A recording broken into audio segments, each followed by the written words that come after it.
In today's video, I'm going to teach you how to hide done items in Monday.com.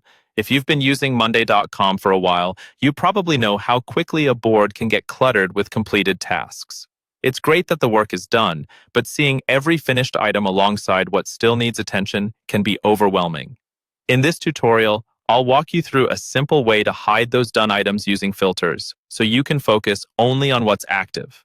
First, go ahead and open the board where you want to hide completed work. This might be a project board, a marketing pipeline, a personal task list, anything you use regularly.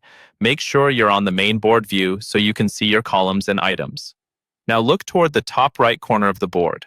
You'll see a small filter icon. It usually looks like a funnel. Click on that filter icon to open the filtering panel. This is where you can control exactly what appears on your screen without permanently changing or deleting any items. Once the filter panel is open, you'll want to focus on your status column. This is the column that usually holds labels like working on it, stuck, and done, or whatever custom labels your team uses. In the filter options, select the status column so that you can refine what status labels should appear. Next, in the list of labels, check every label except for done. In other words, you want to include all the statuses that represent active work and leave done unchecked. This tells Monday.com to show you only the items that are still in progress and to hide the ones that are already completed. Remember, this does not delete your done items. It simply hides them from this view, so your board looks cleaner and more focused. Once you're happy with the filter, don't stop there. Look for the option that says Save as New View.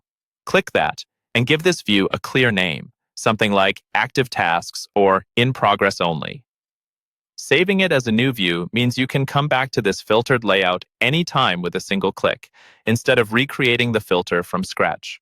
From now on, whenever you want to concentrate on current work, switch to your saved active view, and all those done items will stay neatly out of sight while still being safely stored in the board.